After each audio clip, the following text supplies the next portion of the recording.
the way that they move their money, not just the oil company, but also the corrupt officials who receive, you know, large amounts of money. The way that they move their money is through these enablers. So to take an example, on the coast of Africa, in Angola, the kleptocrat, the daughter of the longtime leader there, Isabel dos Santos, I mean, she became Africa's richest woman, but the way that she did so was the only honest job that she ever had right out of college was as an accountant. And so she knew how to use the world's most effective and pliant accountants. She was able to use PwC and all of their offices and hire accountants to run her business empire, sometimes even craft the self-dealing, write the presidential decrees that made her so wealthy. And so yes, there are, you know, oil companies and kleptocrats, but what we really have to focus on is the way that the U.S. financial system enables them to move their money. A question from Sherry on Twitter. Do you think Mexican cartels have assets in America?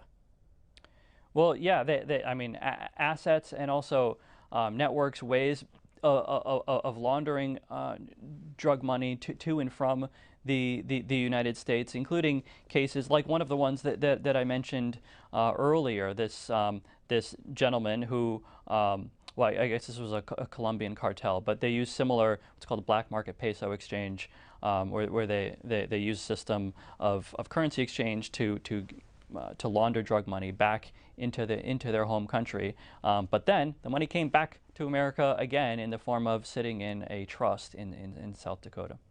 To Jenny in Lincolnton, North Carolina, Republican. Good morning. Jenny, you with us? Got to stick by your phone. Sydney, Alexandria, Louisiana, Independent. You're next. Good morning. Good morning. I would like to know where he's blaming all these foreign countries, such as Russia and China and all. Why don't you discuss the 131 federal judges that have just been put out that they were ruling on case courts where they were making money by the decision because they were holding stocks or whatever? Did you hear anything about that? Yes, so I did hear about that case. You probably know the details of it closer than I do, but you're absolutely right to be asking, you know, we cannot just be focused on corruption overseas when we have corruption in the United States as well. And so that's why the you know, legislation like the Enablers Act would focus on all U.S. persons in terms of the financial intermediaries, the enablers of corruption, regardless of where that corruption comes from. So if it's a judge or anyone else in the United States with ill-gotten gains and then they're trying to stash it in South Dakota, that needs to be covered by our rules as well. Just a minute or two left here, Josh Rudolph. We've seen so much from the Pandora Papers in these past couple of days and this past week. What more do you think is in there? What should we be watching for in the coming days? Yeah, it's been striking. It's been like drinking from a fire hose, the fact that there are 35 world leaders and 14 current sitting you know, heads of state. Like I said, one that's up for re-election today in the Czech Republic. So I think we have to continue to watch for the fallout around the world, what's going to happen in Jordan. That's kind of like the first stage. But then the second stage is what we are going to do about it. Are we going to finally regulate the professional enablers who are identified here? Is legislation going to move? Also, we haven't talked very much about the administration. Is the Treasury Department going to take this on as a priority? Will you know, President Biden's Summit for Democracy launch a big regulatory initiative around enablers, as I recommend in my research on regulating the enablers? So there's a lot that we can do, you know, including on both ends of Pennsylvania Avenue. Thanks for joining us during a very busy week in your line of work. Josh Rudolph is a fellow for malign influence at the Alliance for Securing Democracy. You can find them through the German Marshall Fund, securingdemocracy.gmfus.org if you want to see his work. Thanks so much for the time. Thanks, John. Just about half an hour left in the Washington Journal this morning at right around 10 a.m. Eastern. We're expected to take you to a brief pro forma session in the House of Representatives. But until then, getting your reaction to the September jobs numbers just released an hour ago by the Bureau of Labor Statistics. The total non-farm payroll employment rose by 194,000 in September, and the unemployment rate fell by 0.4 percentage points to 4.8%. Notable job gains occurred in leisure and hospitality, in professional and business services, in retail and in transportation and warehousing. Employment in public education specifically was one area that saw a distinct decline. That's the top line numbers. Here's the numbers for you to call in. Republicans 202-748-8001. Democrats 202-748-8000. Independents 202-748-8002. Just some of the reaction from economic reporters and those who keep a close watch on these job numbers each month. Josh Boak of the Associated Press noting that seasonally adjusted number for local schools shedding 144,200 jobs in the month of September. This from Brian Chung of Yahoo was on this program this week to talk about economic numbers, noting from the report, among those not in the labor force who wanted a job, the number of persons marginally attached to the labor force edged up in September to 1.7 million, following a decline in August. And this from the American Association of Manufacturers, saying manufacturing gained 26,000 jobs in September. That's good growth, but supply chain shortages continue to hamper the sector, which is still down 353,000 jobs overall since February of 2020. That's just some of the reaction so far. We'll bring you more of the reaction. We specifically, though, want your reaction. Phone lines are open to get your thoughts on the job situation in this country. Robert in Chesapeake, Ohio, Republican. Good morning. You're up first. Good. Thank you for taking my call. How come the Republican states are doing so much better in the economy and in jobs right now? Robert, how are things going in Chesapeake, Ohio? They're doing well. What has been helpful in your state? Job performance is very well because the Republicans are running the country right now as far as the jobs are going. So Robert in Chesapeake, Ohio. This is Rob in Phoenix, Arizona, Democrat. Good morning. Good morning, John. Hey, I think that this job report just indicates this the trickle of number of jobs that are going to be available with the infrastructure plan and the human resources plan, and just the amount of work that needs to be done to sort of retool our economy for environmental needs. So I think it's an optimistic, a good view of what's to come. Say, John, can I just make one comment about the open phones, about my biggest story of the week? Sure, Rob, go ahead. I just think that our story in Phoenix, Arizona, about Ruben Gallegos, the congressman, putting in a bid or being brought forward to challenge Kyrsten Sinema on the 2024 Senate seat. I think Kyrsten Sinema has shown that she just is obfuscating her real position. I've known her for 20 years, and I think she's just a great disappointment for Arizona. So Ruben Gallegos, go for a seat against Kyrsten Sinema in 2024. That's Rob in Arizona. You use the word disappointment. That is a word that's being attached to the jobs numbers from September. This is the CNN headline on it. Another disappointment. The U.S. economy adds only 194,000 jobs in September. Economists had expected that the September report would show U.S. employers adding perhaps even as much as 500,000 jobs last month. Again, just under 200,000 jobs added. Clay in Florida, Independent. Good morning. Your thoughts on that jobs report? Yeah, there is no jobs. Everything is in red China, thanks to the Warburgs, who are completely illegal and corrupt DeKalb, Illinois.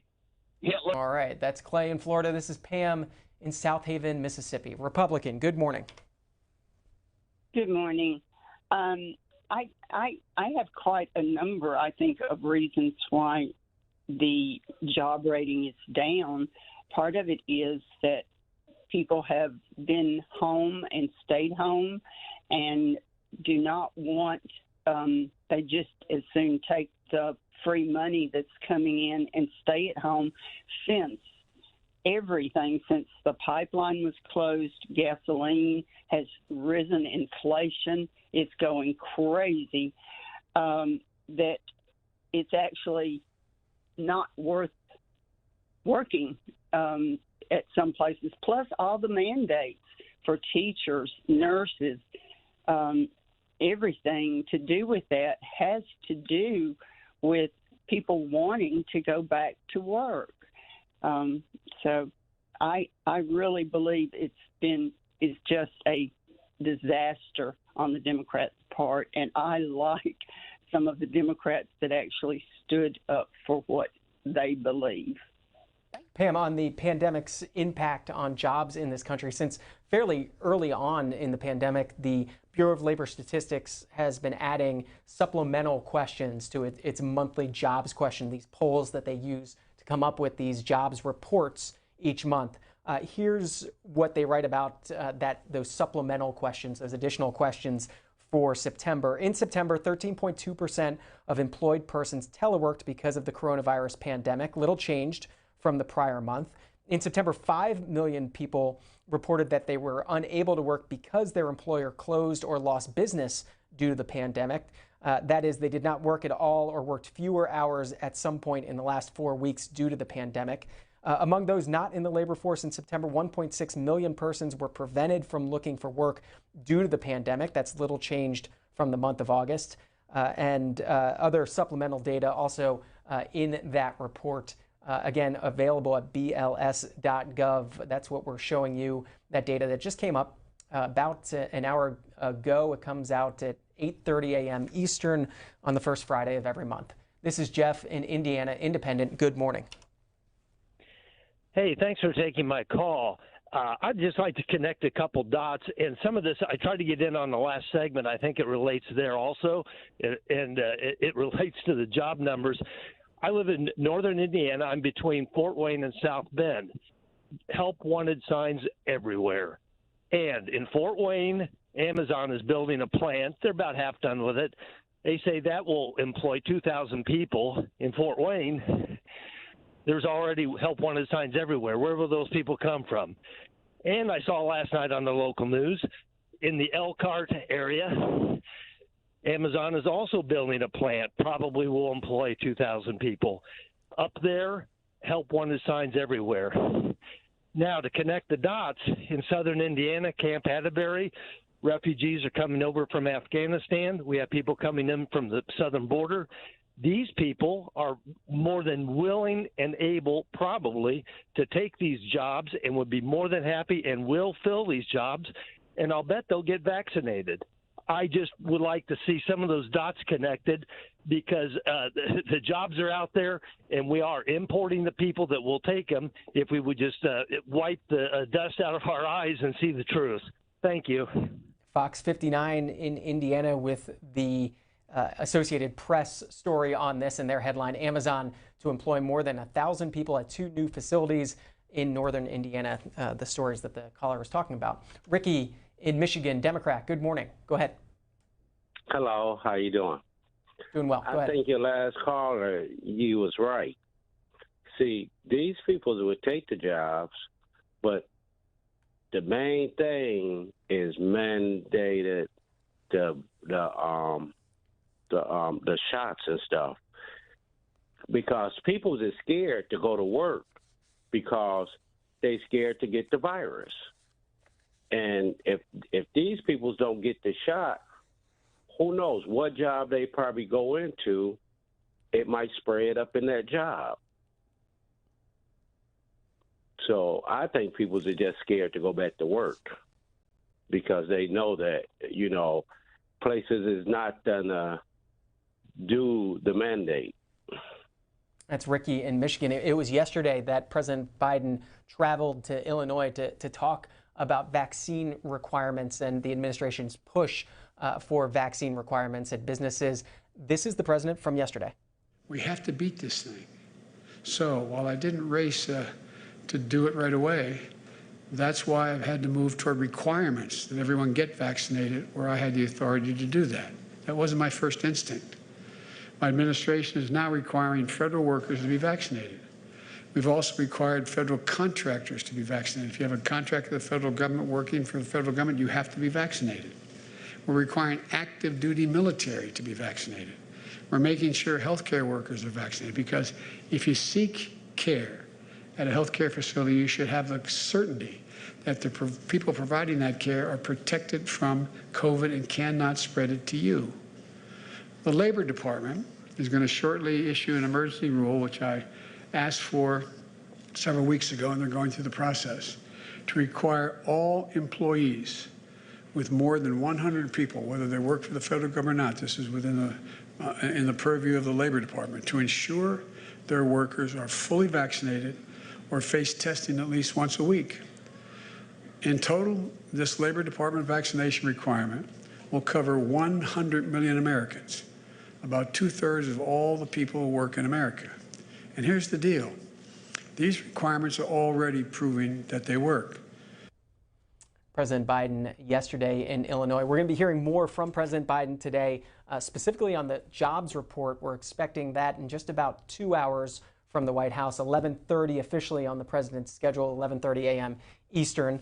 You can watch on the C-SPAN networks. And then also President Biden later this afternoon, 1:45 Eastern, 1:45 p.m. Eastern, delivering remarks on restoring protections for some national monuments. Here's the New York Times story on what we're expecting the president to say there. The president expected to announce that he'll use his executive authority to restore sweeping environmental protections to 3 major national monuments that had been stripped away by former President Donald Trump, according to people familiar with the matter. Mr. Biden will reinstate and slightly expand the original 1.3 million acre boundaries of Bears Ears National Monument and restore the original 1.8 million acre boundaries of Grand Staircase Escalante to rugged and pristine expanses, they write, in Utah that are defined by red rock canyons and rich wildlife. He'll also restore protections covering the Atlantic Ocean's first marine monument, the Northeast Canyons and Seamounts, an expanse of sea canyons and underwater mountains off the New England coast. That's what we're expecting the president to be talking about. Again, 1:45 p.m. Eastern. Check the C-SPAN networks for our coverage of all the president's remarks today. Joe, Leonardtown, Maryland, Independent. Good morning. Hey, good morning. Thank you for taking my call. You put it all in a soundbite, so hard to do, and the numbers coming down like this again kind of makes sense, I would say, based on everything that's going on. I just think that we have to be careful getting too hung up in it, because it's numbers that can be changed. It's numbers that might or might not mean a whole lot. I think it has a lot to do with we have to get focused. That one gentleman said that people are scared to work. Yeah, you can be as scared as you want, but I'm going to tell you what, you will go to work if you want to support your family. So I know people are scared. They're only staying home saying they're scared because they got somebody supporting them. They're not living in the streets. When you're in the streets, you will work, et cetera, et cetera. But if I could just say one more thing, please, on this Friday, like it's so important to me. I live in Maryland, and in Maryland, we're kind of caught in the middle. We live in the Beltway, and that's politics. Everybody's a stranger, and we're struggling really hard. Around here, you see help wanted signs everywhere. We have people living in our woods that are struggling from different nationalities. Me, I'm an independent now. It's hard to pick a side because it seems like they're on the same team. I'm running for governor, 2022, independent. I might make it, I might not, but I'm going to get things going in the right way. We're going to talk about the right things. We got to get in the middle. The sides are killing us. Joe, I apologize for dramaticness. What's that? What's your platform for governor? Meet in the middle. We got to get this done. The sides are killing us. We got to get to the middle of the road. We got to look at the books, figure things out. I don't want to talk about the past. I want to move forward. We got to talk about tomorrow. We can't talk about who killed Kennedy or what Trump did or Obama did. We have got to get together and move forward and worry about the future. It's really serious. And as a parent, it's all I think about is my kid's future. And I appreciate all the time you've given me. Wow, everybody down here heard me, and I love it. We appreciate your work, and thanks a lot. And have hope. I think we can fix all this. These numbers only mean what we let them mean. We can change this. That's Joe in Leonardtown, Maryland, running for governor in Maryland. You talk about numbers that can be revised. Just some notes on what came out from the Bureau of Labor Statistics today and what it means for past jobs reports. Friday's report revised up each of the last 2 payroll reports, with the August payroll revision up by 131,000 to reach 366,000. That's the number they now say of jobs that were added in August. The July payroll revisions were up 38,000 to just over 1 million jobs added in July. So those 2 reports being revised up in the wake of what the Bureau of Labor Statistics found in their September report. So again, these numbers do change as the months go forward and made a bit more exact as they go. Kenny in Ellenboro, North Carolina, a Democrat. Kenny, the top line number, just 194,000 jobs added in September. What are your thoughts? My thought is that the right wing will not get vaccinated because they're still calling it a hoax, just like they called Russia a hoax. And when they will not get vaccinated, the numbers are not going to get better. The very same people that jump up and down how Israel is perfect in every way won't even say that they mandated everyone to get vaccinated, and 91% did. And you cannot go inside anywhere except your own house if you're not vaccinated. America needs to do that. Why do we have these numbers? January 6th wasn't, we call it an insurrection. No, they tried to overthrow the government of the United States. And if you're in the Trump party and disagree with him in any way, they censure you and kick you out of the party. That's Kenny in North Carolina. This is Joseph in Goodview, Virginia, Republican. Your thoughts on these job numbers coming out this morning? Joe Biden is just so inspiring, isn't he? What are your thoughts on the job numbers, Joseph? I think they're just wonderful. Joe Biden is so inspiring. That's Joseph. This is Patty in Harrisburg, Pennsylvania. Independent. Good morning. Good morning. I think that we really have to get back to the truth about things and about science, and science should not be demonized, and science should really be respected more than it is. Patty, bring me the jobs numbers. The jobs numbers, I think, are there because I think there's a lot of people who want to work, but they're afraid, they fear for their safety, even if they have a vaccine. And I think that there's some people that just don't want to work. But the majority of people do want to work, and I think this is all new to them, but they have to trust in science and believe what the scientists say. Lynn, Silver Spring, Maryland, Democrat. Good morning. Hi, good morning. Thank you so much. Is this John? Yes, ma'am. Okay, thank you so much. The numbers are a little troubling, but one of the things that I keep hearing people say is about the importance with the vaccine mandates, and I understand that to prevent, serious illness.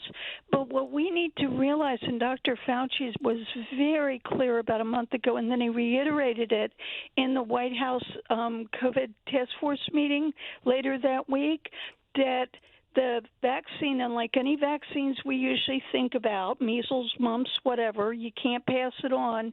They've learned that with this vaccine, that the fully vaccinated are still transmitting the virus, and that's why it's really important that we all wear a mask. It will probably, vaccines will stop you from becoming desperately ill, but they don't stop transmission of the virus. Lynn, how long do you think you'll be wearing a mask? Well, I've been wearing a mask for 10 years, so at least I'm not the odd man out anymore, but I don't go out anymore. So what got you started wearing a mask, Lynn? I actually was poisoned with toxic chemicals, and so I can't tolerate chemical smells and perfume and things like that. I get really sick. Sorry to hear that, Lynn. In Silver Spring, Maryland, on the issue of vaccine mandates, from Kendra in Richmond, Virginia, her prediction. Thanks to vaccine mandates, job numbers will be worse in the coming months. Medical facilities will be more overwhelmed with staff members resigning. That's what Kendra thinks is going to happen. Harvey in Far Rockaway, New York, Independent. Good morning. Good morning. Thanks for taking my call. I'm just curious to know how these economists come up with the numbers of expectations of 500,000 jobs. I think there's some things that they need to take into the equation now. First of all, people that were on unemployment for an elongated amount of time got excess money more than they earned. Secondly, a lot of people may be filing for early Social Security. Thirdly, I don't think many people have much confidence in the leadership of the country anymore, as evidenced by the big divide between Republicans and Democrats. And it's a shame, but that's the way it is. Maybe these guys should look at that and see if that would affect their numbers. And the unemployment rate is not so bad. It's 4.8%. And I don't think that the jobs that are offered match up with the job seekers. And I also think that the fact that you can't go into a building because of mandated vaccines has pushed a lot of people that they don't like to be told what to do, right Harvey, or wrong. Are you concerned that lowering unemployment rate, concerned about those who say part of it's being caused by people leaving the workforce, deciding they no longer want to even be a part of the workforce, so therefore they're not counted in these numbers, and therefore the unemployment rate goes down? That's exactly my point. That I think for a number of reasons is what's happening. They don't want to. First of all, Americans don't like to be told what to do. All right. So, you start telling Americans they have to do this and they have to do that, and that's a problem to start with. And these guys in Washington, first of all, if they started talking English instead of hieroglyphics with their laws, we'd be a lot better off. Harvey, you asked about how these jobs predictions are made, and economists had expected maybe perhaps somewhere around 500,000 jobs added in the month of September before this report came out showing less than 200,000. One of the data points that gets brought into all of this is those weekly first-time filings for jobless benefits. Those come out each week. The numbers that we found out yesterday for the previous week, filings for jobless benefits fell for the first time in 4 weeks, we found out yesterday. The Labor Department reported yesterday that initial unemployment claims, that proxy for layoffs, fell 38,000 in the week that ended October 2nd to a seasonally adjusted 326,000 from a revised 364,000 the prior week. That put initial claims close to a pandemic low of 312,000, that number coming the week that ended September 4th. So that's one of the data points that gets used in this monthly jobs prediction that always comes out before we actually get the numbers themselves. Dennis in Nashville, Tennessee, Democrat, good morning. Good morning, John. How are you? Doing well, sir. Okay, a couple things, and I know it's already been said, that the jobs numbers that were adjusted for August up over 100,000 plus, those always occur. There's always late reporting. You'll see that even for September. It was 100. They were off by 131,000. It got adjusted up in August, up 131,000 to 366,000. They now say. Right. Right, and that's my point. And the same thing is going to happen with the month of September to a certain point. When it's usually less, it's very minor. You don't see a number that large. So in reverse, it's just a matter of how they report when they get it into the reporting system, and all the companies do that. So some are late, some are just negligent on it, and then they say, oh, yeah, I got to send this in. So, Dennis, you're optimistic these are going up next month? Oh, yeah. Yeah, they're going to go up. And the only downside, though, is I'm now talking here in Nashville, like retail, shopping retail. That's going to go down on the seasonality piece of it because of the part-time workers they hire for the big rush shopping for the holidays coming up. They usually hire in September. Well, here in Nashville, they've been reporting all month long. They're just not hiring. They're just not hiring the temporary workers to train them and to develop them to get ready for the big push. And so you're going to see that quite a bit across the country. Plus all the online shopping because of the pandemic, that's up very high. Look at Amazon's numbers. What was it? Their profit was up 33% year to date. That's an incredible number for Amazon. And that's all online shopping and shipping. So you'll see the shippers busy, but I don't know if you'll see the retail busy. And that's probably where you're going to see a fall in numbers too. And especially if you base it on the year prior, that's where you'll see a big number jump. Dennis, how much do you dig into these reports when they come out each month? It sounds like you follow this stuff pretty closely. Well, I've looked at them all my life because I was in a business that we used the numbers to see how it's going to impact the business I was in. I was in the beer business. And so when you look at if people are working, they're spending. If they're not working, they're not spending. So when you look at the whole picture and you say, well, what's the trends? Well, the trends are good, but again, there's a lot of factors involved. And the biggest factor now is just the vaccination rate. And if they get that up and get it going, people are going to feel more comfortable doing things, especially on the retail side. People really want to open up their businesses to get back to normal, and they really can't because people are saying, hey, I'm not getting vaccinated. So, that's a downside of it. But it's going to get better, and it's just people got to bide some time here. And once we get it nailed down, things are going to really grow back. So, it's this infrastructure bill. Once it gets passed, that's going to be a big blessing.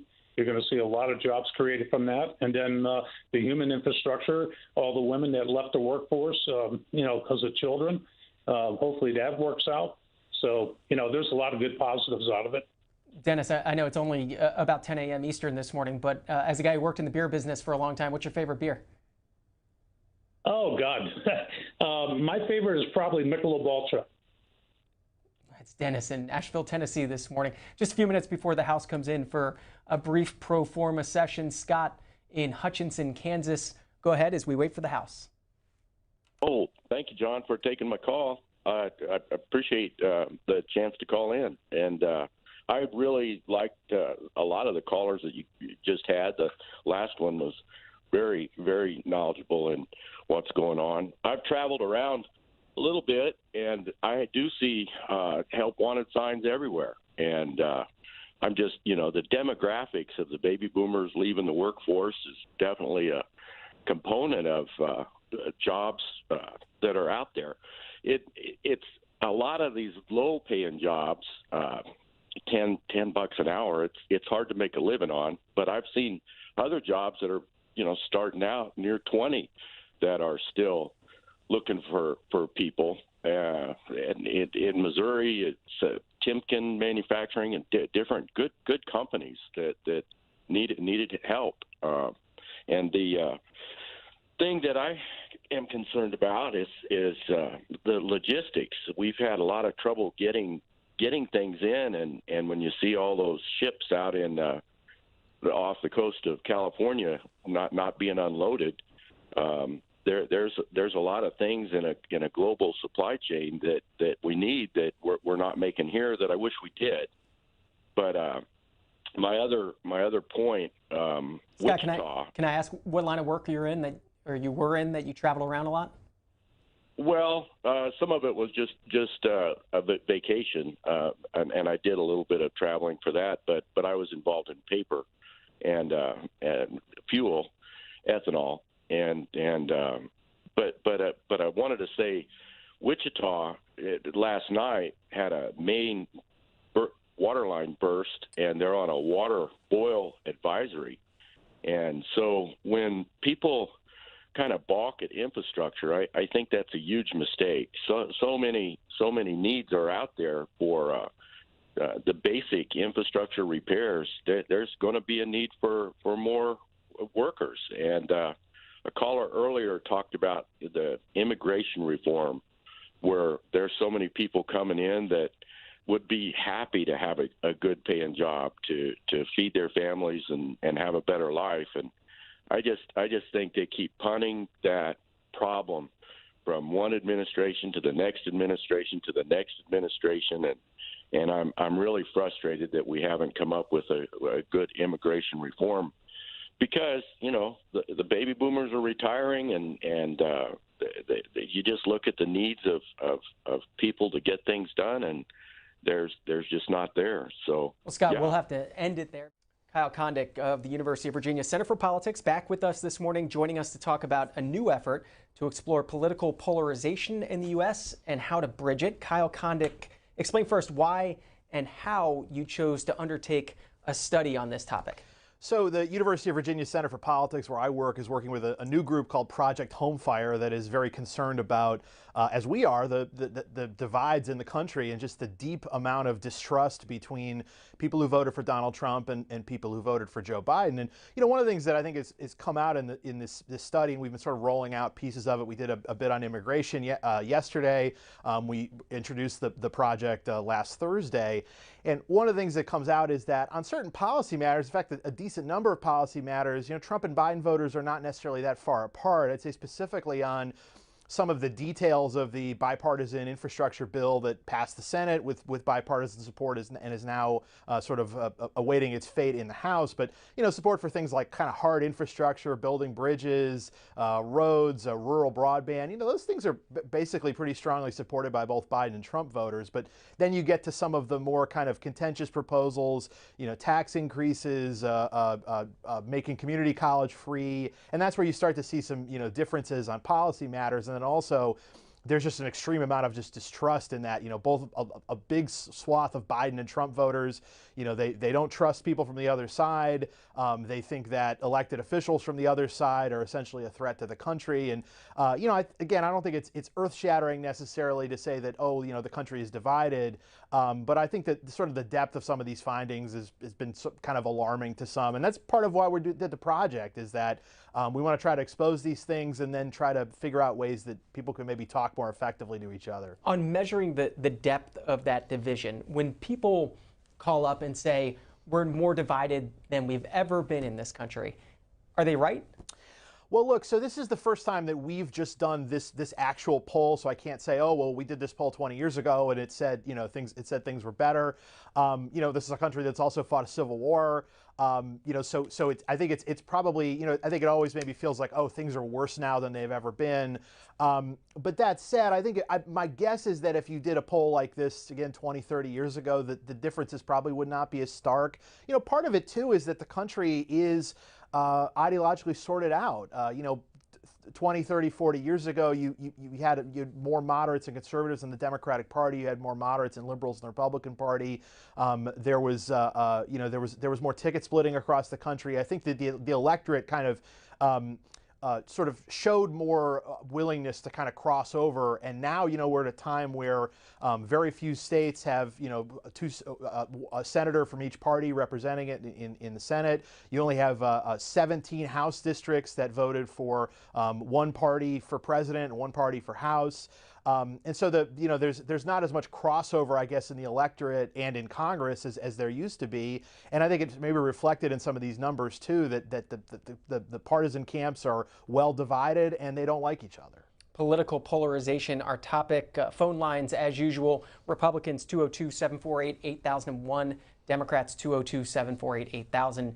Independents 202-748-8002. C-SPAN viewers know Kyle Kondik of the University of Virginia's Center for Politics. Should also note the author of the upcoming book, The Long Red Thread, How Democratic Dominance Gave Way to Republican Advantage in U.S. House Elections. I want to get to that book in just a little bit, but returning to the findings on political polarization, just two findings that jumped out to me. A strong majority of Trump voters see no real difference between Democrats and socialists, and a majority of Biden voters at least somewhat agree that there's no real difference between Republicans and fascists. That's one finding. Another, 41% of Biden voters and half of Trump voters at least somewhat agree that it's time to split the country into parts, red and blue states seceding from the Union. Does that worry you? I mean, yeah, I do think it's worrisome. Again, I don't think that that's necessarily predictive that there are people who are, actually going to maybe act on those actions. But I think it does show that if you're basically willing to say that, hey, we should split the country up because it's so divided, which is an opinion you do sometimes see expressed from commentators and whatnot. I do think it's illustrative of the divide, even though I don't think that that's necessarily something that would happen. And you also have to remember, I mean, when the country fought the Civil War, a century and a half ago, you did have kind of an obvious division in the country between North and South and slave and non-slave states, et cetera.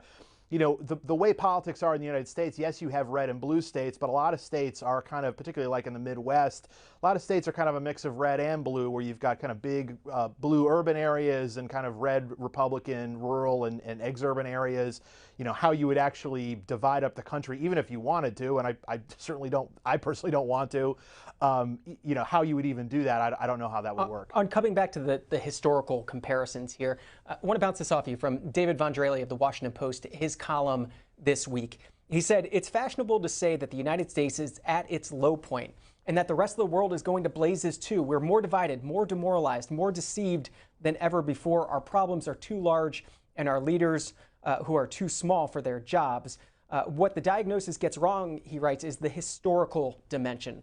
Little is happening now that has not happened before in some shape or form. Today's climate crisis, for example, only appears more menacing than the potential nuclear holocaust of the Kennedy years because one is in the foreground and the other is receded. Today's immigration crisis feels more urgent than the immigration crises of a century ago only because this one is ours. Today's racial reckonings feel unusually raw because it's happening to us, not because it is somehow more painful than the lynchings or of chattel slavery." Your thoughts? I mean, look, I think those are fair points, and you know that's why I'm not, you know, I'm not gonna sit here and sort of guarantee to you that the situation that's spelled out in this poll is necessarily worse than before. I will say though that I think the country, you know, part of what happened, and this I sort of get into this in the book I wrote about the U.S. House, is that, you know, over the course of many decades, the parties essentially realigned themselves ideologically, they realigned themselves geographically, and there was just far less sort of crossover than there used to be. And so I think that our political system, you know, there are so many, you know, checks and balances, and you know, the filibuster in the Senate, there are all these sort of stopping points in the system that I think in some ways requires some kind of bipartisan cooperation just to essentially get things done, you know, unless one side has, you know, gigantic majorities. And I guess what might be different now is that we're in a time of these very small majorities in you know, the House and the Senate. There are all these choke points in the system, and we can't really get through those choke points in the system. That to me, I think seems, the governing structure, I think seems worse, even if some of the other challenges that we face, certainly America has a long and dark history with race that you could argue is better now than it's been, but also that there are still continue to be a lot of challenges, as the columnist noted. You know, and immigration, of course, is a long-standing push and pull in U.S. history. So I agree with all that, but I do kind of wonder if the sort of governing arrangement we have and the two-party system we have in the United States is sort of equipped to deal with these challenges, or whether we're just sort of in this morass. But yeah, I mean, I don't think that those are unfair points. A question on the book itself. The title again, "The Long Red Thread: How Democratic Dominance Gave Way to Republican Advantage in U.S. House Elections." You say Republican advantage at a time when Democrats, though small as the margin may be, are in control of the House. Yeah, that's totally fair point. What I was trying to illustrate in the book is that so you had this long 6-decade period from roughly the time of the Great Depression through the Republican Revolution in 1994, where Democrats controlled the House for 60 out of 64 years. So it was essentially like a permanent Democratic majority almost in the House. And now since 1994, the Republicans, even though the Democrats control the majority now, the Republicans have held the majority for what's going to be 20 out of 28 years, and really I think appear poised to in decent shape to win the House back in 2022. You know, nothing's guaranteed, but there are a lot of historical factors that would argue for that. And so, you know, what the book kind of traces from the 60s to now, you know, what changed in the House and what sort of transitioned the House from a time where, you know, Democrats would always win big majorities to one where it's pretty evenly balanced, but Republicans seem to win the majority more often than Democrats do. On your 2022 predictions, it's almost like you have a crystal ball that you're looking into. We can talk more about that, but plenty of callers want to get to first. Richard, Sparta, New Jersey, Democrat. Good morning. Yeah, hi. Good morning to you. I want to talk a little bit about human nature. You know, you can go anywhere in the world. I don't care, at any time in the world. And in any group of people, you will find people who are very empathetic. I call them empiopaths. They're the kind of people that would give their left kidney to somebody they don't even know. Opposite them are the sociopaths. Those are people who don't care about anybody if they live or die. And I don't care where in the world you are, there are those groups of people. Now, in the West, in the last century, when these two poles really divided, politically it wound up as the socialist versus the fascist. You find that in the 30s in Europe. You find it in the 30s. You find it now in Europe and in the United States. And I believe that is where we are right now. We have the socialist versus the fascist. Well, Kyle Kondik, I want you to jump in here because there we are again, socialists and fascists, again, with what we talked about in the polling. Well, look, I mean, I think, Democrats will sometimes call Republicans fascists. Republicans will call Democrats socialists. There are some Democrats who refer to themselves as being socialists. One thing I will say, I think the caller maybe goes a little bit too far in his descriptions, but I will say that there is some, and I think our research gets into this, and there are a lot of other researchers who've looked at this too. There's a really good book by a guy named Jonathan Haidt called The Righteous Mind, which kind of talks about the sort of almost like psychological and attitudinal differences between folks who generally end up in the Democratic camp and those who generally end up in the Republican camp. And I do think that there are some kind of different ways of looking at the world, I guess, and different kinds of attitudes, I suppose, that you can associate with one side or the other. I wouldn't make a value judgment as to which one was better or not. I think it just, people think about these things in different ways, and it can be hard sometimes to try to, reconcile the opinions of the two sides. To the Peach State, this is Justin, an independent. Good morning. Yeah, I'm an old, true independent that will support either side depending on how good they do to the country. But I change a little bit more towards Republicans after I consulted on Obamacare in 2010 and got real-time information, and I can link it to the immigration situation and the Pandora. They know that all the money that we're giving down to South America is doing what's going on with King Jordan. They're just, all the leaders down there are pocketing the money in corruption and then sending the migrants our way. I was on a conference call with Leon Panetta in 2010 where he said that illegal immigration is a national security threat, and the biggest difference now is our welfare and our social programs. They're coming over here, many of them, unfortunately, and these are in intel reports I read from 10 years ago, to get straight on our welfare and our social services while we send money knowingly. 93% of the money that we send, we're airlifting pallets of money right now to Kabul. They're not going to know where that money's going when it hits the ground. And the American public with the internet is now getting this info.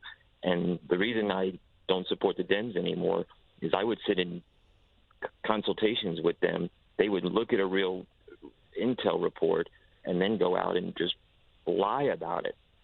It's Justin in Georgia. Kyle Kondik, the issue of immigration again.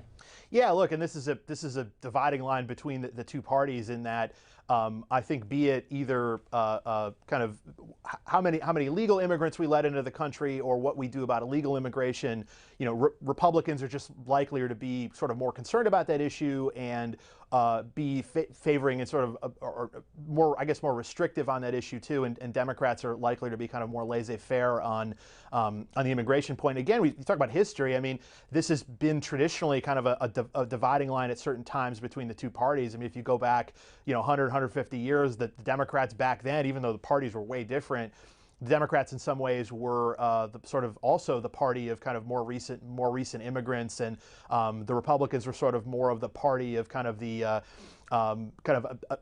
established groups of Americans who could trace their lineage back here longer, and that was sort of a push and pull, and I think it sort of continues to be, and a lot of people who voted for Trump just express more concern about illegal immigration, about immigrants coming into the country and affecting their livelihood in some way, whether be it the social safety net, having to take care of more folks coming into the country, or the job situation, or what have you. So again, it does represent a dividing line, and also I also think it's an issue that immigration in general. It's not one that necessarily has easy answers, because if you're going to have any sort of restriction on immigration, if you're going to essentially prevent people from coming into the country, be it at the southern border or wherever, then it's a question of sort of how strongly do you enforce that? What do you do with folks who are already here? And again, I'm not necessarily prescribing, the solutions here. All I'm saying is that I think reasonable people could come to different conclusions as to what to do. And immigration ends up being also kind of a political headache, I think, for whoever the president is. I mean, I think Biden has suffered in some ways because I think as Trump was maybe seen as too hard on immigration and too aggressive in his comments on it, Biden maybe is seen as too soft. And so there's this constant push and pull on it. Again, these are difficult issues, I think. We tick past 9 a.m. Eastern. About a half hour left with Kyle Kondik if you want to join the conversation. Been talking about this series of polls that you're working on, this project that you're doing at the UVA Center for Politics along with Project Homefire. You polled specifically Trump voters and Biden voters. Why set it up that way? Why not do the regular Democrats and Republicans?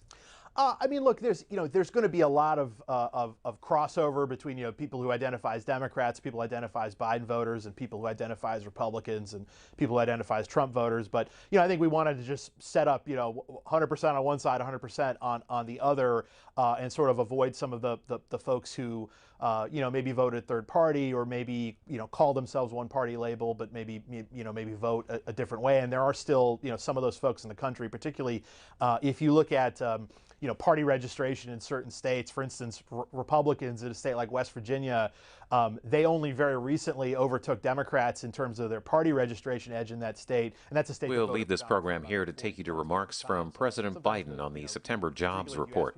This is live coverage on C-SPAN. Kind of differences, but fundamentally, we wanted to just look at the attitudes of specifically Biden voters and the attitudes specifically of Trump voters. Summers Point, New Jersey. This is Captain, an independent. Good morning.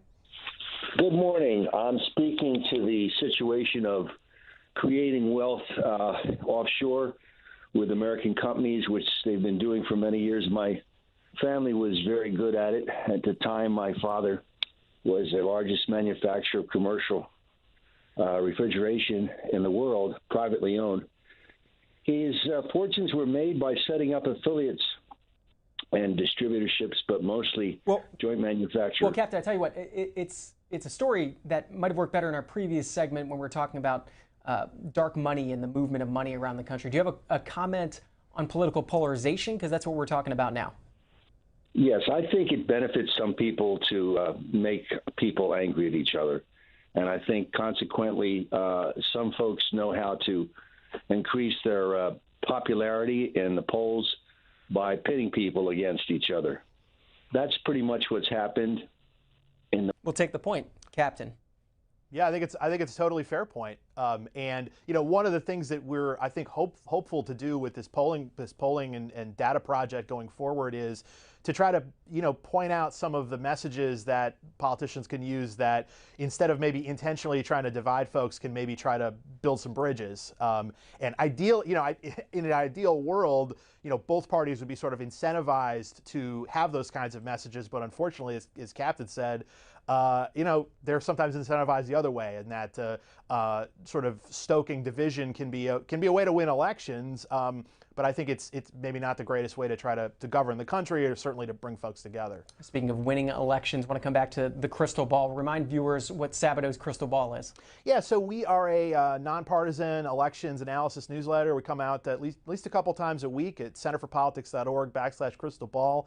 You can sign up for free at that website and get our newsletter. And so we do handicapping of elections, and so on a midterm year, U.S. House, governor's races, Senate races. We're really following the redistricting going on in the country right now, which is redrawing the House map in most states all across the country. And so, those are the things that we write about. We also are going to be publishing a lot more findings in our polling project that we've been talking about here with Project Homefire. So, sign up, centerforpolitics.org/crystalball. You mentioned governor's races, and you are the University of Virginia, a very closely watched governor's race in Virginia. What does the crystal ball say about it? So we do our ratings of these races anywhere from toss-up, which we think is 50-50, all the way to safe Republican and safe Democratic, where we don't see any chance of, one side losing. We rate this race as leans Democratic right now, so we've had it really that way for the whole election cycle. So I guess we still see Terry McAuliffe, the Democrat, as a small favorite in this race. Although I got to say, my understanding is that that there's been a lot of public polling and some private polling that indicates the race is very close, kind of margin of error. There was I think a pretty respected poll in Virginia that came out this morning from the Wasson Center at the Christopher Newport University. They had McAuliffe up by 4 points, 49-45. That seems like there have been a number of polls that have kind of fallen within that range.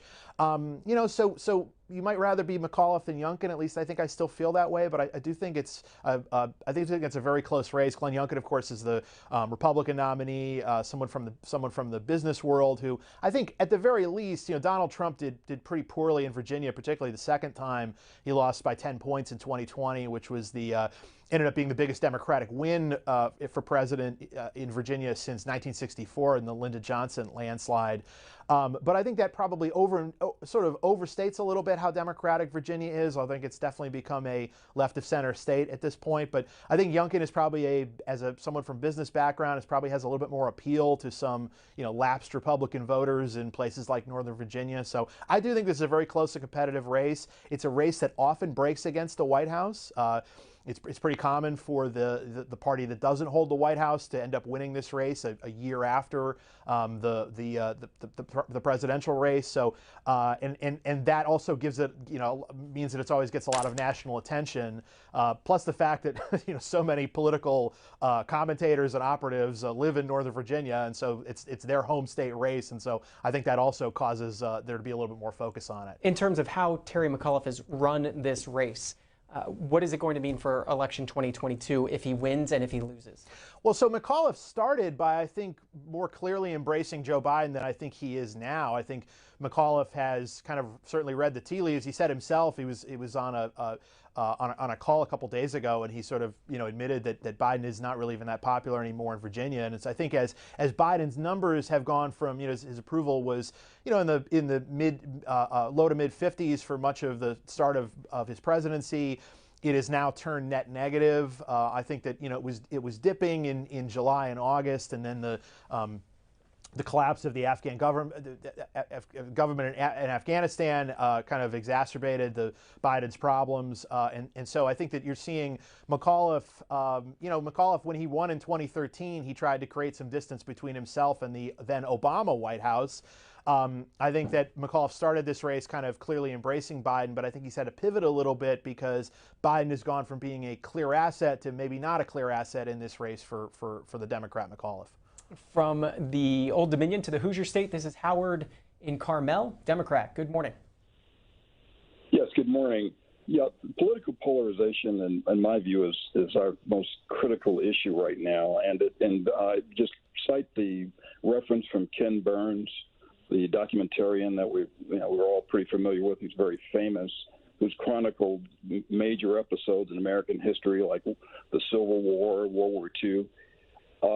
Ken Burns counts these times as on par with those episodes in our history. And my concern here is we equivocate a lot in an attempt to be even-handed by saying Democrats and Republicans are both guilty, and I disagree with that.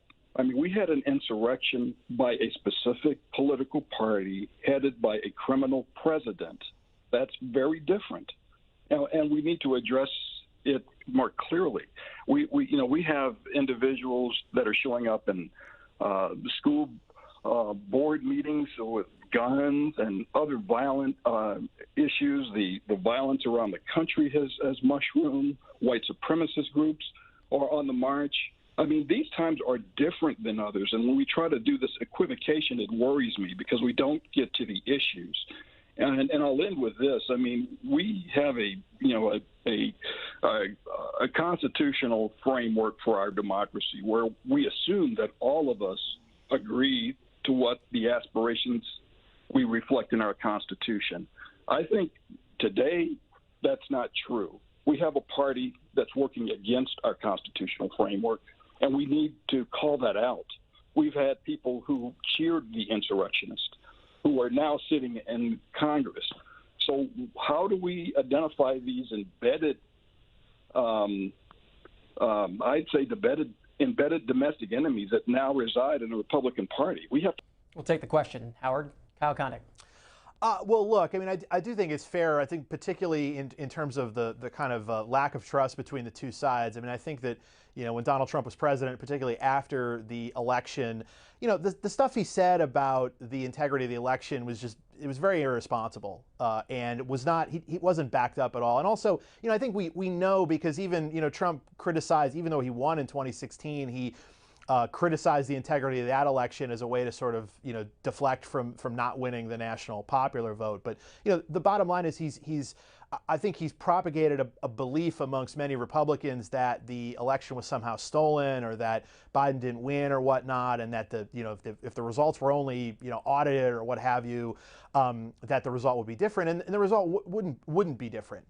He lost, as I believe Mitch McConnell told him after the election, and I think that's documented in the new Bob Woodward, Bob Costa book. That ultimately. Trump was going to say the election was rigged and fraudulent anyway, and he's been searching for evidence that backs up that predetermined assertion, and he hasn't presented anything that's really compelling. That is corrosive. I think it's fair to say. I'm not, certainly not going to both sides that particular piece of it. Out to Arizona, this is Nathan, Republican. Good morning. Good morning to both of you. I just wanted to say that the last time polarization had gone out of hand, it was the Civil War, and we will blame Democrats for that because it was a Democrat-caused war. I used to be able to say that, the voters on the Democratic side shouldn't be blamed, but they have as much responsibility now as they did when we found out that the Democratic National Committee created Russiagate. A special prosecutor confirmed that just last month. To consider that, all this talk about, insurrection and stolen election, it is the Democratic leadership creating all this. In fact, I was just listening to Chuck Schumer this morning on C-SPAN talk about how it was Republicans' fault. But Mitch McConnell was very adamant in saying that Democrats have insisted that they don't need Republicans. They've proven that they don't need Republicans, and he's right. They went in and did what they did today or yesterday evening without one vote of the Republicans.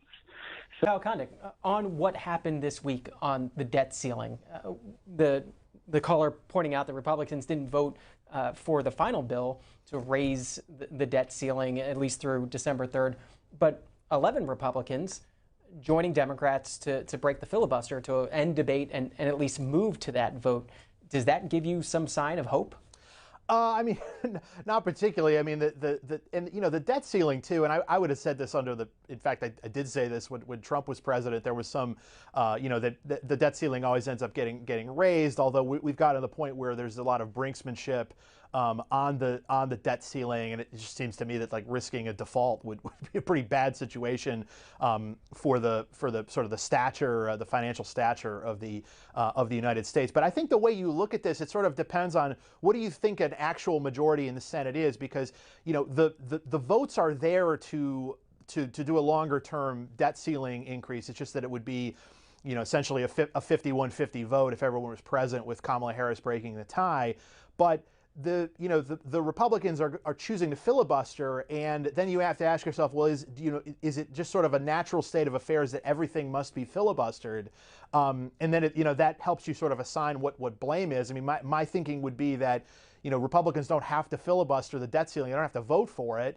But you actively filibustering it sort of prevents it from getting through the Senate. But then you also have to ask yourself, what is a majority in the Senate actually? Is it just a majority, or is it 60 votes? Because you should assume everything should be filibustered, and I guess different people could come to different conclusions on that. But we have averted this particular debt ceiling crisis, but we're going to have another one coming up. And of course, the Democrats do have the power through reconciliation to deal with it.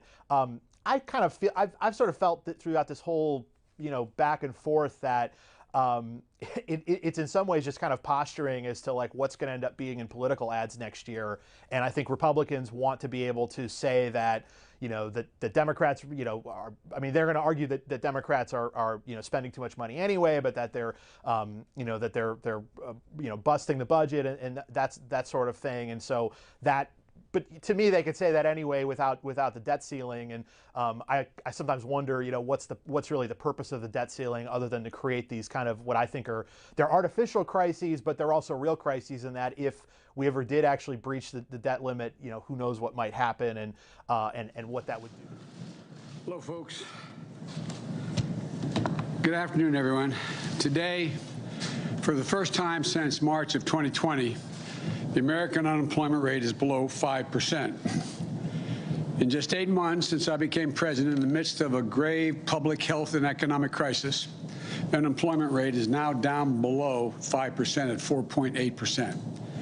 Let me just repeat that. Today's report has the unemployment rate down to 4.8%, a significant improvement from when I took office and a sign that our recovery is moving forward, even in the face of a COVID pandemic. That improvement was widespread. Unemployment for Hispanic workers was down, and the unemployment rate for African Americans fell almost a full percent, and it's now below 8% for the first time in 17 months. A drop of 496,000 in long-term unemployment is the second largest single-month drop since we started keeping records. The largest was in July. So in the past 3 months, we've seen a drop of 1.3 million long-term unemployed. That's the largest 3 months fall in long-term unemployment since we started keeping records in 1948. More to do, but great progress. And working Americans are seeing their paychecks go up as well. In September, we saw one of the largest increases in average wages paid to workers, working Americans on record.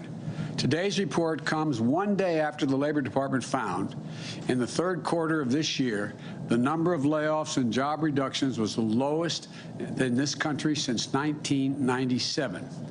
Overall, the unemployment report shows almost 200,000 jobs were created last month, over 300,000 in the private sector and 26,000 in manufacturing, offset by some seasonal adjustments in education hiring. The monthly totals bounce around, but if you take a look at the trend, it's solid. On average, 600,000 new jobs created every month since I took office. And in 3 months before I got there, that was 1/10 what was being created.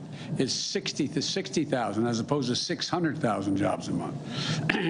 In total, the job creation in the first 8 months of my administration is nearly 5 million jobs. Jobs up, wages up, unemployment down. That's progress. And it's a tribute to the hard work and resilience of the American people who are battling through this pandemic, working to keep their businesses afloat. Remember, today's report is based on a survey that was taken during the week of September the 13th. Not today, September the 13th, when COVID cases were averaging more than 150,000 per day. Since then, we've seen the daily cases fall by more than 1/3, and they're continuing to trend down. We're continuing to make progress. Right now, things in Washington, as you all know, are awfully noisy. Turn on the news, and every conversation is a confrontation. Every disagreement is a crisis. But when you take a step back and look at what's happening, we're actually making real progress. Maybe it doesn't seem fast enough. I'd like to see it faster, and we're going to make it faster. But maybe it doesn't appear dramatic enough. But I, too, would like to, as I said, move it faster. We're making consistent, steady progress, though. And thanks to bipartisan agreements, we're making progress on funding the government and raising the debt limit so people continue to get their Social Security checks, the military continues to get paid, and so much more. We're making real progress on COVID-19 as well. More than 186 million Americans are now fully vaccinated. More than 75% of eligible Americans have gotten at least one shot. And COVID cases are down 40% in the past month. Hospitalizations are down over 25%. In July, when I announced the first vaccination requirement, about 95 million eligible Americans still had not been vaccinated. Today, We've reduced that from 95 to 67 million eligible Americans that haven't been vaccinated. That's still much too much. There's more work to do, including getting more people vaccinated. But we continue to make progress. And the American Rescue Plan, which we passed shortly after I was elected, we made progress providing rent and mortgage relief to help keep roofs over people's heads. We provided checks in pockets and other benefits so families can put food on the table for their families. Hundreds of thousands of loans to help small businesses stay open and keep employees on the job getting paid. Today, towns and cities and states that were at risk of losing hundreds of thousands of jobs before because they didn't have the budget to pay, we helped make their payroll for them so they could keep teachers, police officers, firefighters, essential workers on the job, helping schools stay open with the equipment and resources needed to keep students and educators safe. And we finally gave a tax break, I've been looking at this for a long time, to families with children, which, as I speak, is providing monthly checks for more families for 60 million children. $300 per month for every child under the age of 7, $250 per month for every child under the age of 17. Keeping the tax cut, it's a tax cut for these people, and cutting child poverty nearly in half, over 40%. We're making progress protecting our air and water as well and our natural lands. Much more to do. And I will have more to say about that later today. The jobs numbers also remind us that we have important work ahead of us and important investments we need to make. America is still the largest economy in the world. We still have the most productive workers and the most innovative minds in the world. But we risk losing our edge as a nation if we don't move. Our infrastructure used to be the best in the world. Today, according to the World Economic Forum, the United States of America ranks 13th in the world, 13th, on infrastructure, roads, bridges, ports, etc. We're among the first in the world to guarantee access to universal education back at the turn of the 20th century. Now, the Organization of Economic Cooperation and Development, catch this, ranks America 35 out of 37 major economies when it comes to investing in early childhood education as a percent of GDP. 35 out of 37. On all these investments that fuel a strong economy, we've taken our foot off the gas. And the world has taken notice, including our adversaries. And now they're closing the gap. Look, so it's essential that we have to regain the momentum we lost. As my wife says all the time, a professor she is, any country that out-educates us is going to out-compete us. The work of our time is to prepare ourselves to be competitive to win the fast-changing 21st century global economy. That's why I proposed two critical pieces of legislation being debated here in Washington right now. One focus on the investments we need to make in the physical infrastructure of America, roads, bridges, ports, etc. The second focus on the investments we need to make in the American people to make us more competitive. I know this is my legislation, and I feel strongly about it, but the people who have the most at stake are the American people.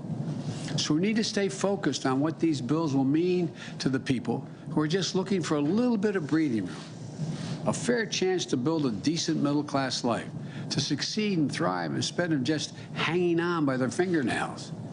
We need to keep an eye on what's fundamentally at stake for our country. The ability to compete and win the race of the 21st century as we did the 20th century. A race that other countries are doing everything they can to win. In recent years, China has spent around 3 times as much on infrastructure, 3 times as much as a share of its economy than the United States has. Our infrastructure bill makes investments we need to rebuild the arteries of our economy, the roads, the highways, the bridges, the ports, the airports, the rails. And we're going to allow us to replace lead water pipes, which are poisoning our children and families. It's ridiculous. Build a modern energy grid that can withstand storms and carry renewable energy across America. Make high-speed internet affordable and available to everywhere in America. And create good union jobs in the process of putting that together. We're going to make the largest investment in public transit in American history. And we're going to make the most important investments on our rail since the creation of Amtrak 50 years ago. But it isn't enough just to invest in our physical infrastructure. We're going to lead the world like we used to. If we're going to do that, we also have to invest in our people. That's what my second bill does, the Build Back Better plan. That's what it does. Today, only about half of the 3- and 4-year-olds in America are enrolled in early childhood education. In Germany, France, the UK, Latvia, that number is more than 90%. We're falling behind. It's not just early education.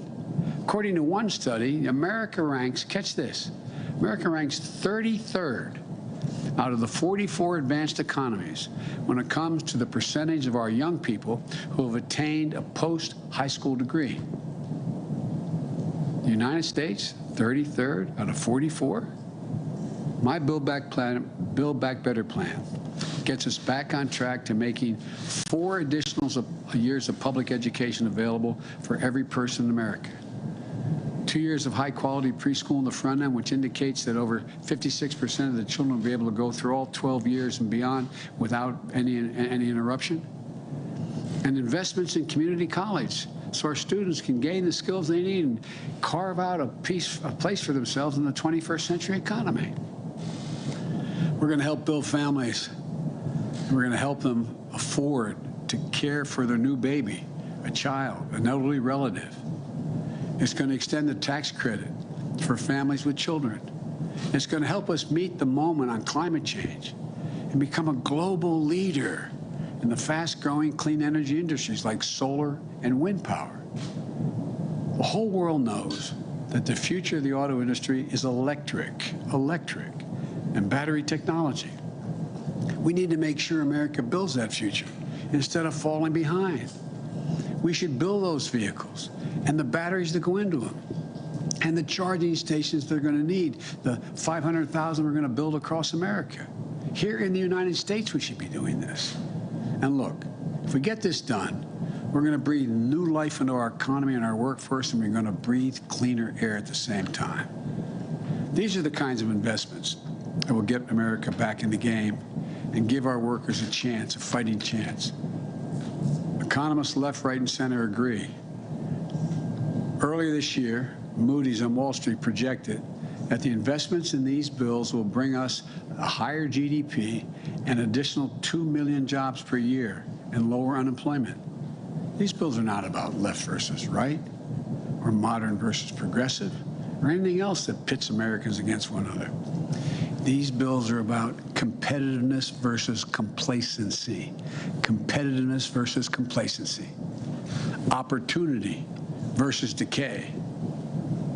They're about leading the world or whether we're going to let the world pass us by. The American people understand what's at stake here. They understand that when workers and families have a better shot, America has a better shot. Given half a chance, the American people have never, ever let their country down. Today, we receive more evidence of the progress we're making. And I know we can make a lot more in the days ahead. I want to thank you, and God bless you all, and may God protect our troops. Thank you very much. What do you say to Americans who want them to go back to work, sir?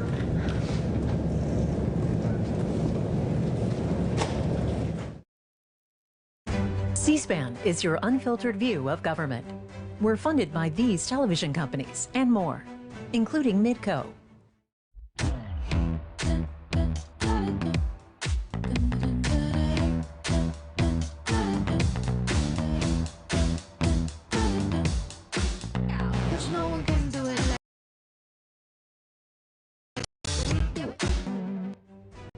Midco supports C-SPAN as a public service, along with these other television providers, giving you a front row seat to democracy.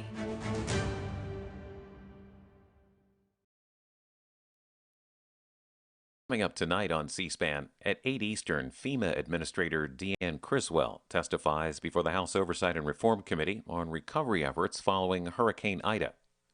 And on C-SPAN 2 at 8 Eastern, former government officials serving different presidential administrations testify on the Afghanistan withdrawal before the House Foreign Affairs Committee. Weekends on C-SPAN 2 bring you the best in American history.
Hey, Tom.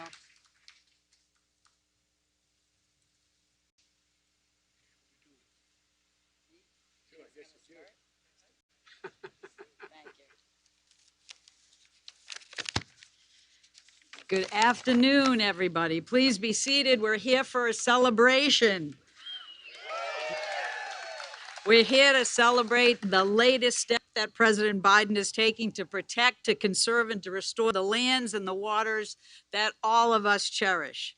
Today, President Biden is restoring protections for 3 magnificent national monuments, and this announcement follows on consultations with a wide variety of stakeholders, and it fulfills a key promise to the American people. Restoring protections for these national monuments is part of this administration's broader commitments to protect our natural and our cultural resources, to honor tribal sovereignty, and to advance environmental justice. President Biden's conservation agenda is also a critical part of how we're tackling the climate crisis.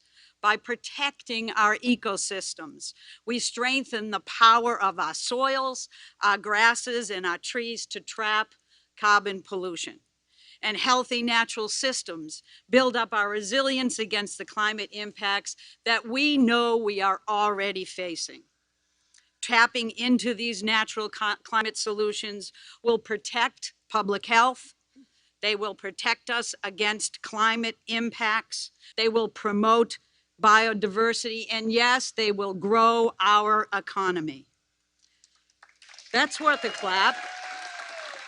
That's why President Biden, through his Build Back agenda, has also proposed creating, are you ready for it? A new civilian climate corps, which will partner with our unions in putting to work a new generation that looks like America, receiving good benefits and good pay, to restore the health of our public lands, our coasts, our waters, and our forests, and to advance environmental justice and help communities to better prepare for the impacts of a changing climate.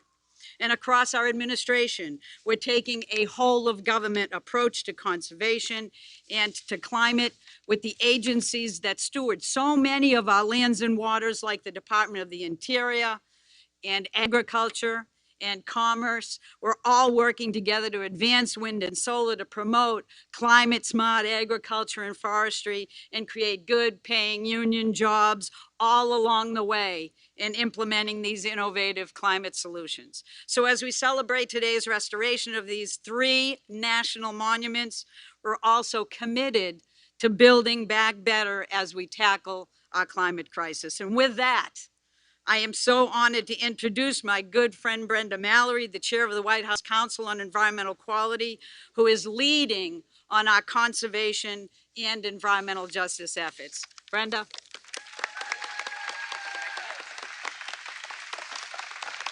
Thank you, Gina. It is so great to see all of you in person. I can't tell you how exciting it is to be in person on this day and this event. I want to welcome you to the White House. And I also want to thank you, each and every one of you, from tribal leaders to business leaders to conservation leaders to hunters, anglers, climbers, scientists, educators, and millions of American people. Thank you for speaking up. Thank you for standing up and for fighting to keep a simple but sacred promise that in America, when we protect a place as a national monument, it is to be protected for all time, for all people.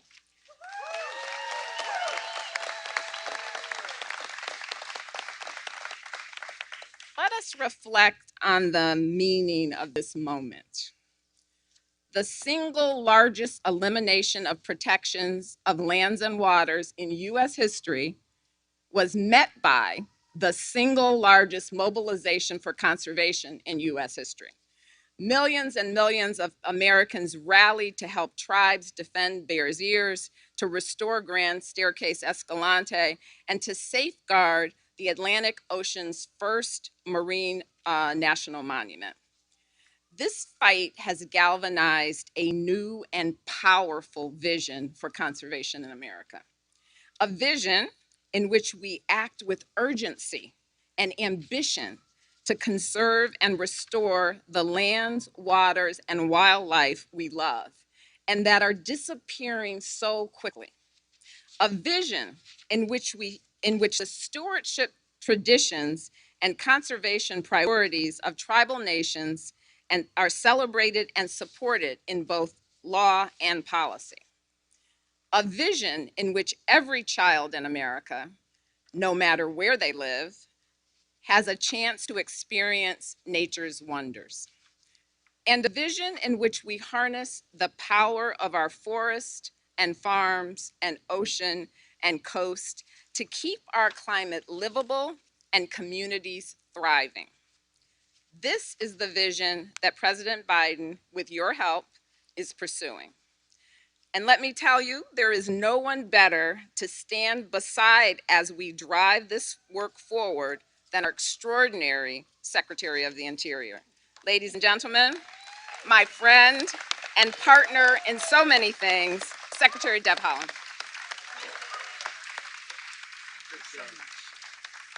Thank you. Good afternoon, everyone. Before I start, I just have to say that I have the best team at DOI, and I'm so grateful for all of you, so thank you. Thank you. And thank you, Brenda. Thank you for your introduction. We are here today on the ancestral homelands of the Anacostan and Piscataway people, bending the arc of the moral universe toward justice. Thank you, Mr. President, for the profound action you are taking today to permanently protect the homelands of our ancestors. Our songs, our languages, and our cultures are strong, and many people from many Indian tribes have sung and spoken in unison to protect this sacred place. Bears Ears is a living landscape. When I've been there, I've felt the warmth and joy of ancestors who've cared for this special place since time immemorial. It's a place where you can stand in the doorway of a home where a family who lived thousands of years ago left behind a legacy of love and conservation for a place that sustained them for countless generations. Stories of existence, celebration, survival, and reverence are etched into the sandstone canyon walls. Sacred sites are dotted across the desert mesas. Cultural heritage in the form of ancient pots, arrowheads, clothing, seeds, and evidence of lives well lived are as inseparable from Bears Ears as the air we breathe at this moment. Today, children learn and sustain from their parents and elders the songs, traditions, and ceremonies that have been passed down from generation to generation at Bears Ears. This is a place that must be protected in perpetuity for every American and every child of the world.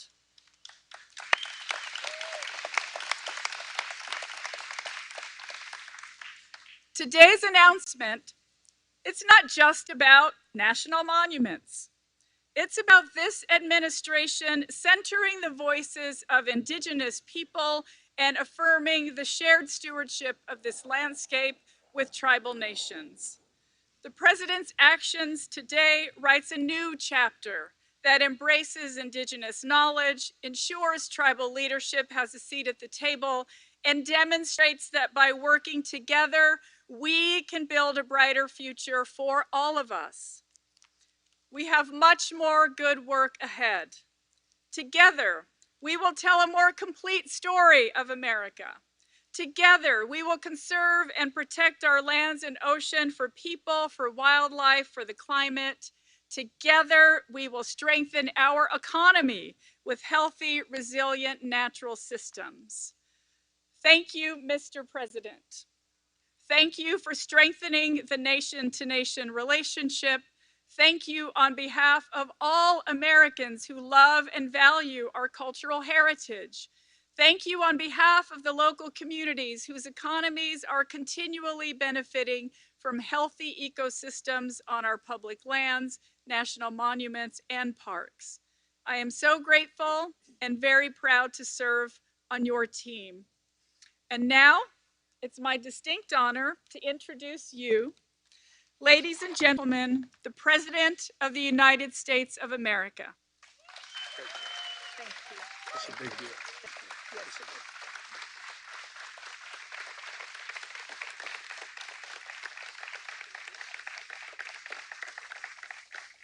Good afternoon. Please, all be seated, please. Madam Secretary, Deb, you've done an incredible job in a short amount of time. And I told you when I asked you to be Secretary of Interior that I understood I was politically raised by Danny Inouye, Indian nations. And I want to thank all the leaders that are here today for your support, for your help getting this done. And it's really, really important. And I want to thank Brenda, the Council of Economic Quality, Environmental Quality, and Gina McCarthy. If you need any translation, talk to me after. Gina, you're the best. You're the best. And I want you to know, although he didn't speak today, I want to thank my buddy Tom Vilsack, Secretary of Agriculture, being here today because he's about preservation. And Maria, Senator Cantwell, thank you for your really hard, consistent, unrelenting work on these issues. And I also want to thank Michael Bennet the same way. He's been in this and never, from the moment he got elected, has been pushing hard. And Ruben, I want to thank you, Congressman Gallego, for the work you've done and continue to do. I really mean it. This may be the easiest thing I've ever done so far as president. I mean it. I mean it. I got to tell you a quick story. When I was running for office, and I'm embarrassed, I can't remember exactly which state I was in, but a gentleman and I think it was his wife and a little girl said, could I talk to you? And she had this, I couldn't understand what she had in her hand. It looked like a teddy bear or something. And she said, can I talk to you, Mr. She wasn't sure what to call me. I wasn't elected yet.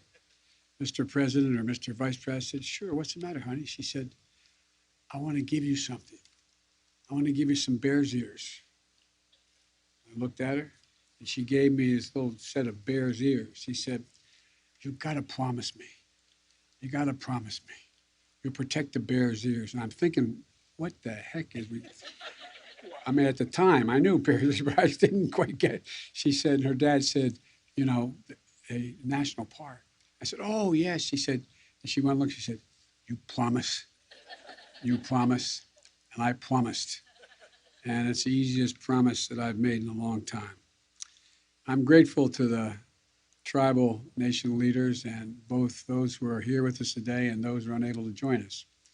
Today, I'm proud to announce the protection and expansion of three of the most treasured national monuments, our most treasured. Based on powers granted to the President under the Antiquities Act, first used more than a century ago by Teddy Roosevelt. First, Bears Ears National Monument in Utah. This is the first national monument in the country to be established at the request of federally recognized tribes, and a place of healing, as was spoken by the Secretary, a place of reverence, a sacred homeland to hundreds of generations of Native peoples. The last administration reduced the size by 85%, leaving vulnerable more than 1 million acres of cherished landscape. Today, we shall shortly be signing a proclamation to fully restore the boundaries of Bears Ears. And second, I'm restoring Utah's Grand Staircase Escalante National Monument, a place of unique and extraordinary geology as well as biodiversity. Established as a national monument 25 years ago this month. Over the last quarter century, this land has produced a significant scientific discoveries per acre than more than any other national monument, everything from fossils to ancient indigenous artifacts. And once again, the last administration cut the size of the monument nearly in half, stripping away more than 800,000 protected acres. Today, I'm signing a proclamation to restore it to its full glory. Third, off the coast of New England, I'm restoring protection of the Northeast Canyons and Seamounts Marine National Monument. Waters teeming with life, with underwater canyons as deep as parts of the Grand Canyon and underwater mountains as tall as the Appalachians. There's nothing like it in the world. Because its unique biodiversity, marine scientists believe that this is a key to understanding life under the sea. President Obama established it as a national monument 5 years ago, recognizing its irreplaceable value. Again, my predecessor chipped away at its protections. The proclamation I'll be signing today is going to restore protections established by President Obama when this monument was first created. Excuse me. The protection of public lands must not become, I should say, a pendulum that swings back and forth depending on who's in public office. It's not a partisan issue. And I want to thank the members of Congress who have come together to support this important conservation work. And by the way, I might add, as a matter of courtesy, I spoke with both the senators from Utah. They didn't agree with what I was doing, but they were gracious and polite about it, and I appreciate that as well. The truth is, national monuments and parks are part of the identity as our identity as a people. There are more than natural wonders. They're the birthright we pass from generation to generation, a birthright of every American. And preserving them is the fulfillment of a promise to our children and all those who will come to leave this world a little better than we found it. But today, our children are 3 times more likely to see climate disasters uproot and unsettle their lives than their grandparents' generation. We have to come together and understand why this work is so critical. When we protect and care for a forest, we're not just preserving the majesty of nature. We're safeguarding water sources and lessening the impact of fires. The impact of fires. We're protecting wetlands. We're not only saving birds and fish and the livelihoods of people who depend on them, we're also shoring up the natural defenses to absorb the fury of hurricanes and superstorms. Nearly 1 in 3 Americans live in a community that has been struck by weather disasters just in the last few months. Hurricanes, wildfires, droughts, heat waves. Both the Build Back Better plan and my bipartisan infrastructure agreement are going to make critical investments, significantly increasing the resilience to these devastating effects on the climate crisis. It includes creation of a civilian climate corps, similar to President Franklin Roosevelt's Civilian Conservation Corps, which is going to put diverse groups of Americans to work doing everything from restoring wetlands to protecting clean water to making forests more resilient against wildfires. My plan also puts Americans on a course to achieve 50 to 52% reduction in greenhouse gas emissions by 2030 and to reach net zero emissions no later than 2050. You know, achieving these ambitious goals is going to require that nature itself play a role. Scientists estimate that the protection and restoration of natural lands and waters can provide nearly 40% of the solutions to climate change. That's why I'm signing these proclamations today as an additional reason. It's also why I'm restoring protections for the Tongass National Forest in Alaska, which I've had the great honor to visit. As a matter of fact, when I was meeting with, back in the days when the senator from Alaska, I was with him after the oil spill on the North Slope, and we stopped in the Tongass Forest, and he sat me at a table in this magnificent restaurant in the middle of the Tongass Forest, which has tree trunks as big as those trees holding up the whole building. It's magnificent. And he sat me with what I kid and call Hoss Cartwright and his family. 4 big guys, really big guys, and they had a lumber company that they were foresting in the area, and they wanted me to support paying for roads into the national forest so they could forest. And we started the conversation. And to make a long story short, when I made it clear I wasn't going to do that, the father turned to his son, who looked like that program at Hoss Cart, big fella, And he said, I'll bet, I won't use the exact language. He turned to me, I'm across the table. And he's got he and 3 of his sons. And he said, I'll bet this so-and-so, referring to me, and an expletive deleted, doesn't realize he's closer to Lexington, Kentucky today than he was when he just flew off the North Slope. And it made the point to me. Alaska's pretty big. There's an awful lot we need to protect.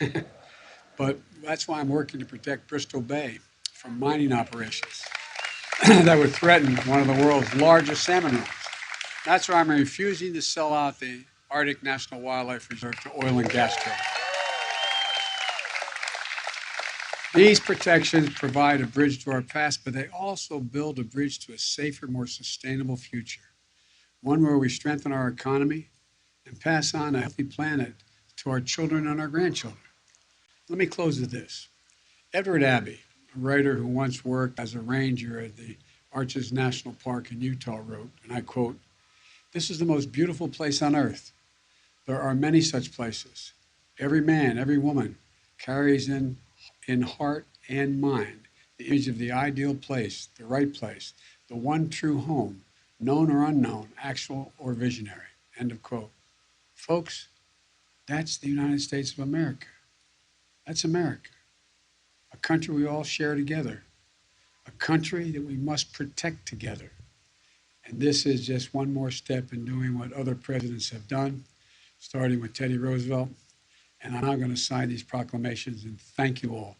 Thank you all for your support. Thank you. Come on, guys.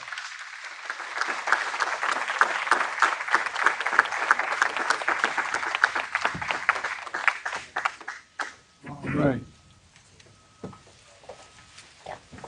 First one I'm signing is this grand staircase.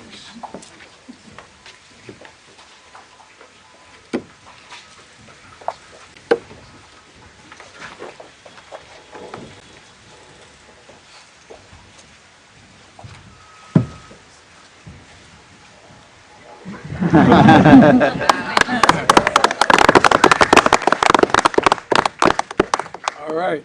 The second one I'm signing is the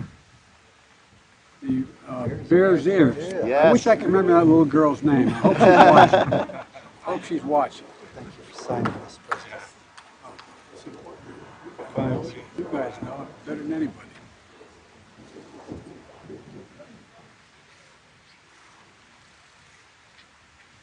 All right, here we go. I'm going to get you all a pen.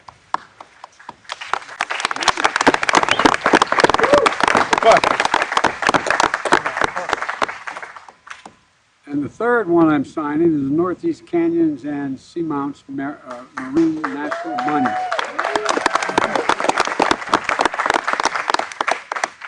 going to try to pull Barack Obama here in just a second. One. Somebody grab one who doesn't have one. Thank you, Mr. President.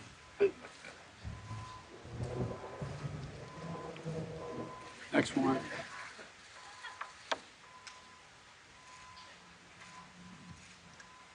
Next one.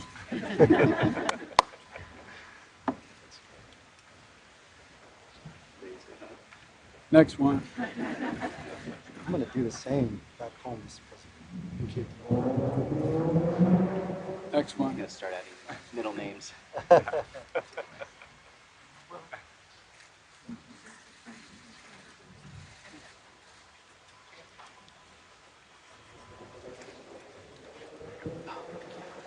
Going here. How many more? We can get the rest of you guys? Did you get one time? Put a PS there. Yeah. P.S. more to come? Yeah, exactly. Okay, 2 more.